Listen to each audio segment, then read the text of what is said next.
Before I begin the review proper, I need to acknowledge the passing of longtime very popular referee Mickey J. Henson, who battled cancer a number of years ago, beat it, but has passed away at the age of 59. By all accounts, many fans have met him at conventions, said he was super nice, super outgoing, and considering the amount of matches that he officiated, he absolutely has a tremendous body of work, and he will be sorely missed.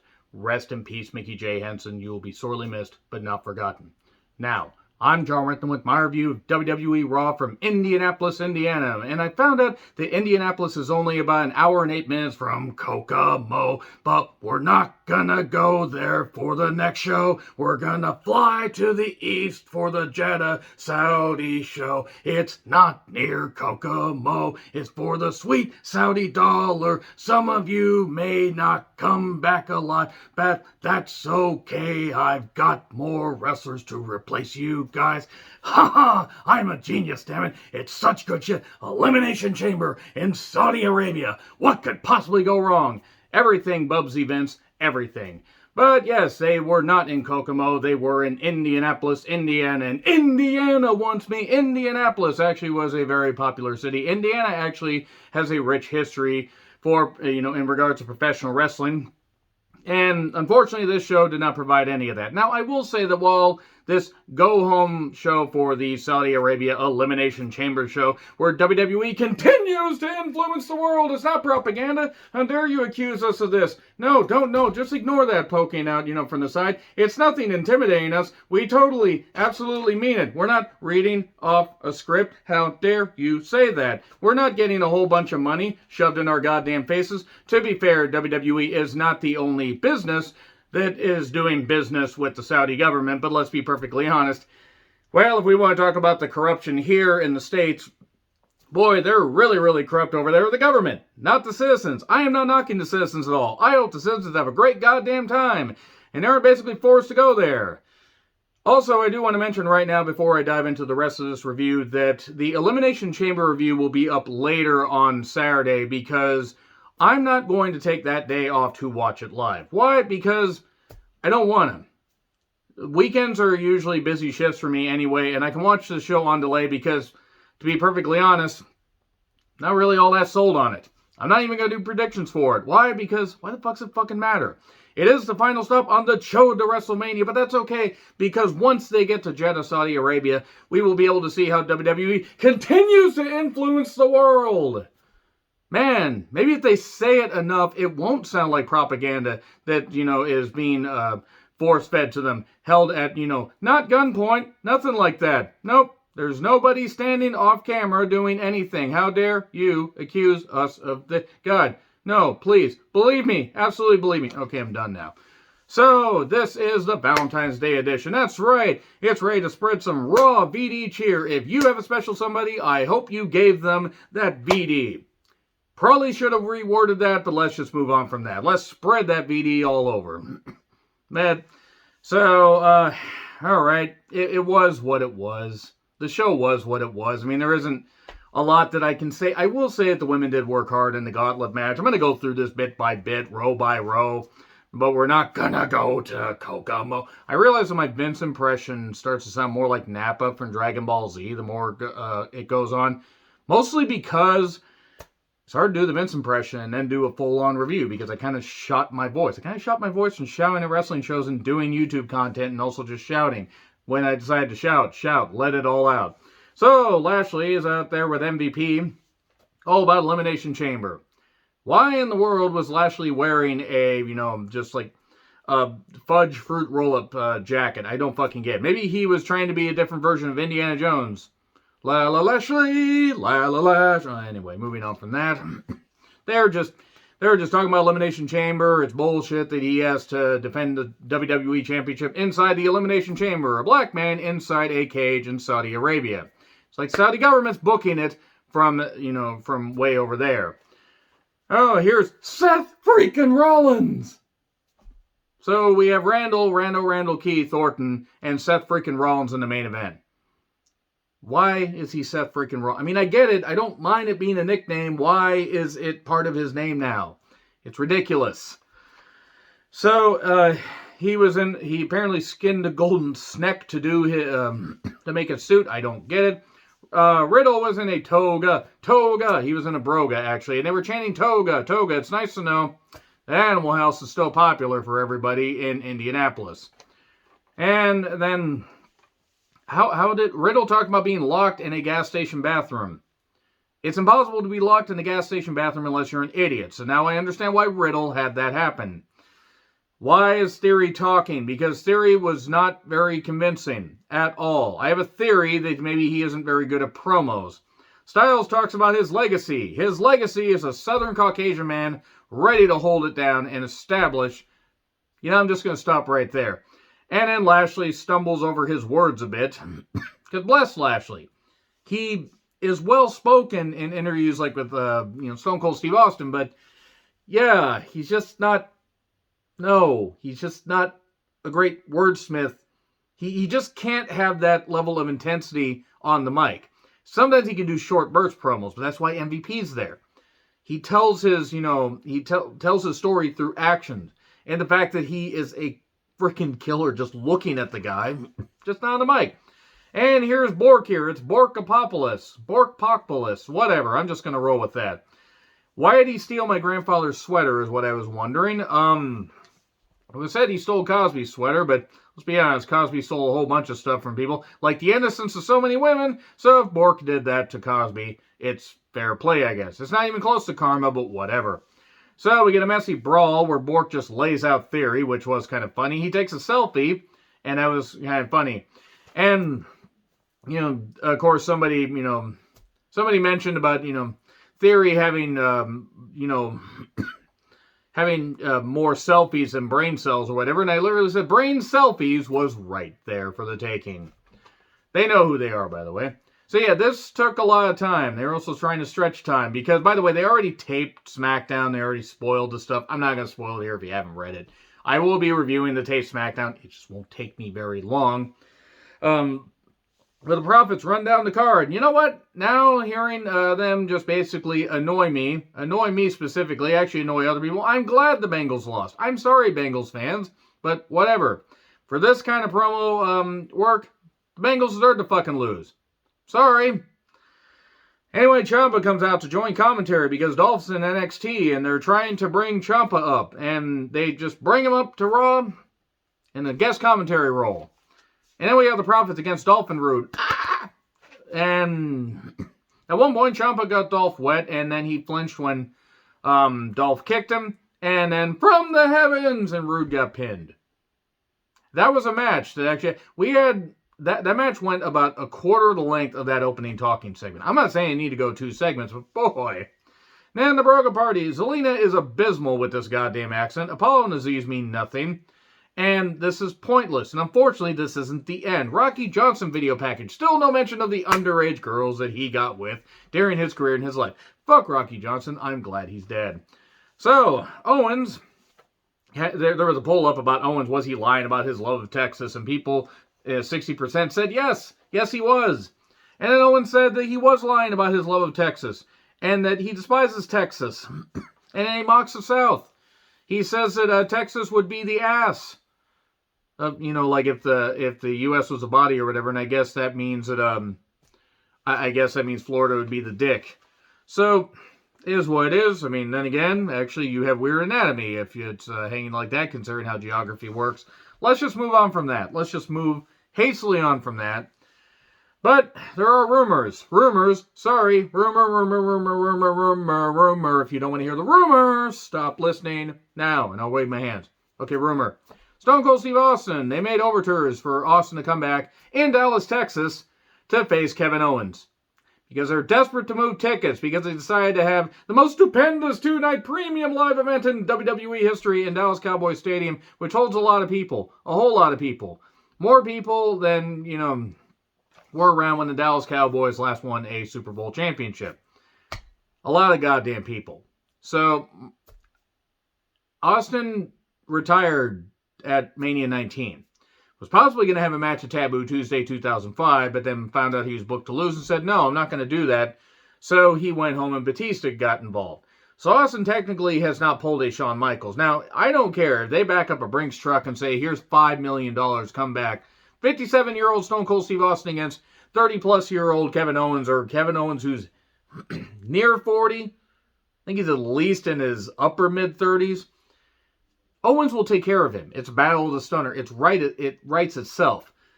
I'm not sure how to feel about that.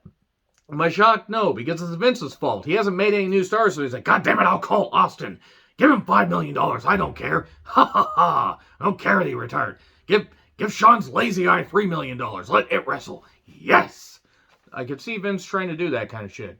You know, giving Shawn Michaels a few $1 million to come back and tarnish his retirement in Saudi Arabia. So, yeah. Possibly Stone Cold versus Owens. I mean, I guess on paper, it's whatever. Priest versus Styles in the U.S. title match. Can Priest channel his rage? And of course, the Southern Caucasian man enjoys keeping the minority down in Indianapolis. Easy for my English to summarize. News at 11. And the most devastating maneuver in all of professional wrestling. No surprise. Roll up 1, 2, 3. Out of nowhere. Literally out of nowhere. Just, the match is going, and it's done. Yay! What was the point of the championship contenders match if we were just going to do this? More Lexotherapy. Lily's discarded head is there. And hey, I has an idea. I am going to do this. The doctor's going to do this. But we go away. And then we go to Shelton and Cedric coming out to Hurt Business music. Okay, remember how MVP and Lashley said, the Hurt Business is over, I don't need you guys. They attack Lashley. Why are they coming out to the Hurt Business music? Why? Why are they coming out to the Hurt Business music? Like, does nobody think about continuity? Very few people in WWE do anymore, and I mean in creative. And Vince, and the fact that his clay fighter face is melting away as we speak. Ooh, clay fighter. Edward James Olmos took on Cedric and Shelton. Man, remember when Shelton and Cedric could have been something? Yeah, me neither. We have minority on minority violence in Indianapolis. Good grief. It's got to be the weirdest Black History Month for anybody that wants to hope WWE does something good. Hey, speaking of Black History Month, here's Reggie and Dana. I meant mainly for the first one. I like Reggie. I think Reggie actually has some good personality. And Dana is certainly trying. She's certainly trying. I don't know what she's trying to do, but she's certainly trying. They're at a fancy restaurant. And then Tamina and Tozawa are in sunglasses. They wear their sunglasses at night. And it's weird because usually the person with the snuka has to wear the sunglasses to hide the bruises. That's mean. Let's move on. So, why were they playing beer pong for the Broga party? Was it beer pong? Was it real? Was it Memorex? Was it seltzer water? Who the fuck cares? So, Lita stole Dangerous Danny Davis's pants for this next thing. And the lynch mob is out in Indianapolis. Okay, if you know anything about Indianapolis and where the modern you-know-what hate group came from, ooh, maybe I shouldn't have worded it like that. WWE continues to influence the world. Stop, it's not propaganda. Please, please, no, please, please. Don't buy it. It's not propaganda. I swear. So anyway, Becky tells her, just tear it up. Just tear up the contract. I don't want to beat you. I don't want to beat you. I want to go home. I don't want to go to Saudi Arabia. No, help. Help, please. 1-800-HELP. Becky then is starting to lose herself in the music, the moment. And bitch, you never want to let it go. So, she's just, Lita saying, I can beat you. I've got one more championship run in me. No, you don't. You fucking don't. I mean, nothing against Lita. But if I'm going to knock the old guys for taking championship runs when they shouldn't, no. No, and I'm sure Lita wants to do good. Goddamn. And then Becky starts to fire up and says, you think for one single second to that, I won't go for your neck. I know your weakness. Benoit did the same thing. Man, I'm a dick. So, yeah, that was basically about it. Becky wanders off. Why was she wearing pajama pants? I have no idea. Elimination Chamber video package of fill time. Rhea, my fucking goodness, Rhea Ripley. Step on me, throw me, I don't care. Rhea and Nikki Ash. They cut stage promos. And then everybody cut stage promos as they were about to make their entrance. Then the Gauntlet match. Winner is the last member of the last person in at the Elimination Chamber. If that made any grammatical sense, you're better than me, because I don't understand a fucking thing that I said. So by the way, we don't know who the final person in the Elimination Chamber is, for the women, that is. We find out a little bit later, but at this point, we don't. Our heads are in the clouds. So Rhea and Nikki they start off with good fisting and pounding action and some good stuff. I do like how Nikki kept trying to top the bigger Rhea. I said bigger Hogan. God damn it, Hogan, stop spray painting that. Oh, for fuck. Riptide, 1, 2, 3. Hooray, Nikki got pounded down. So then, Liv was out next. Stop thinking about it, Kier. I know, Kier? I know you're thinking about it. You can't lie. You can't lie to me. You can't lie to the people. And commentary, of course, mentions, how they're picking the bones of each other or whatever. Again, stop thinking about it, Kier. And she said in her pre-tape promo, those women are going to have to absolutely destroy me. I swear to God, Kier, I will get the hose. Do not. Do not. Don't you dare. Don't you test me. So anyway, Kier, stop it. So, Kier kept trying to top Rhea. Okay, now I'm thinking about it.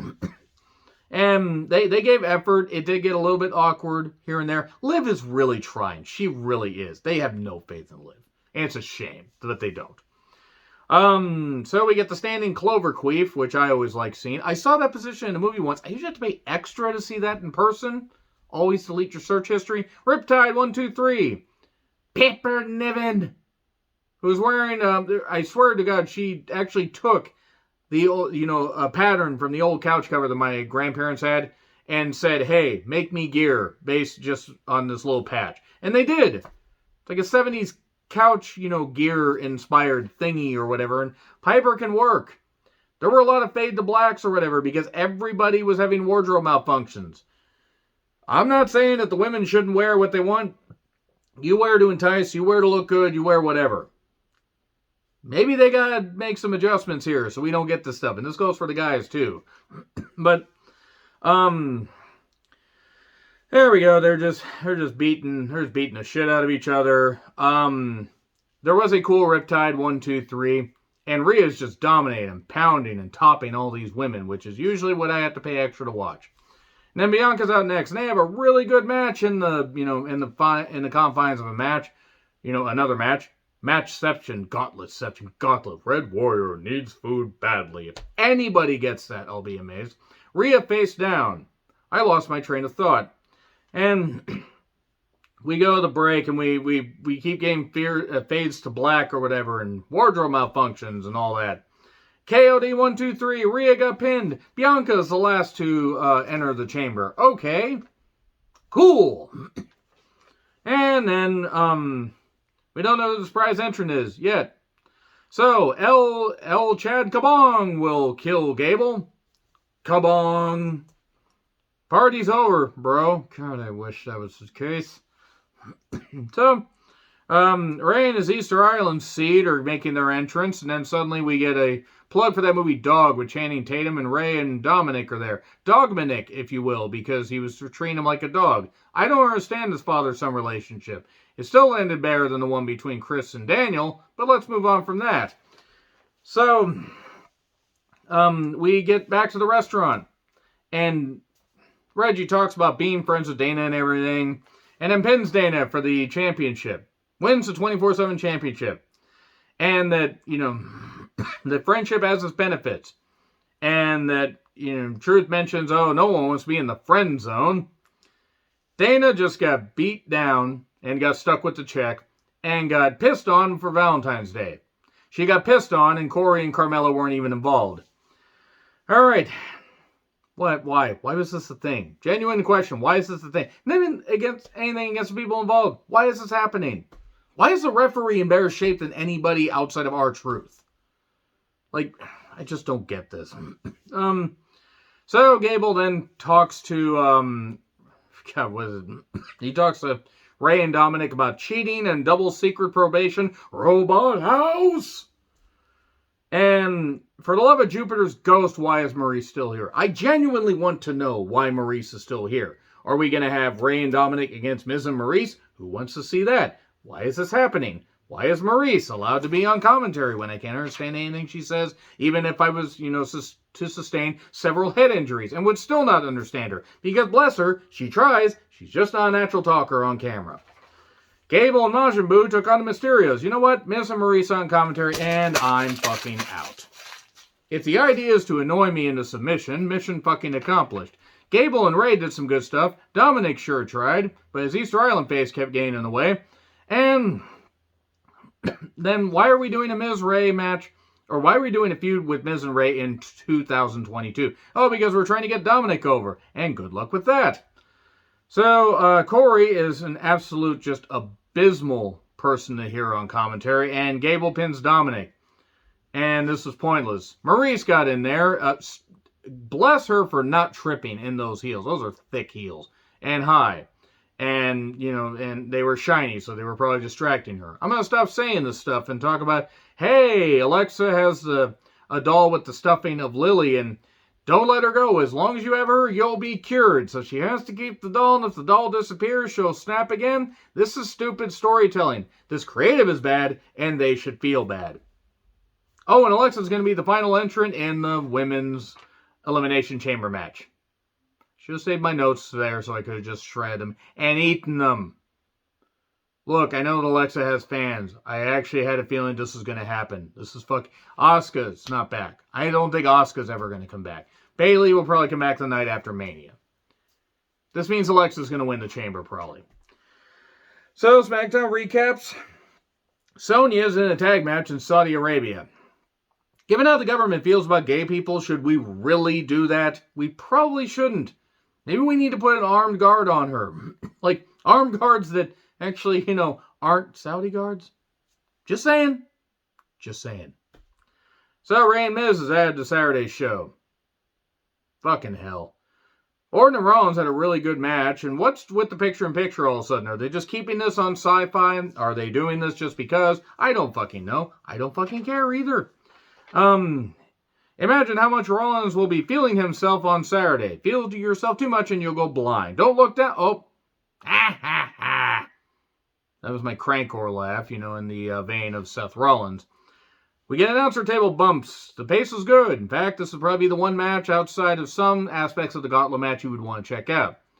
This was actually well done, as you would expect Rollins and Orton match to be. We get an RKO, but then the Alpha Academy gradually makes their way to the ring as Majin Buu sort of runs as best he can, as best as a human being born with no neck and born with, more mud flaps than a goddamn truckers convention. The fact that he was able to get down there at all is amazing. And then Riddle, he decides to help. I'm helping, bro. And then the stomp. 1, 2, 3. So anyway, that's going to be the end of that. So yes, this was a show of renown. It happened. Agree, disagree, what I said? Like, share, subscribe, Twitter handle in the description. I'm John Ritlin, and I'll see you soon.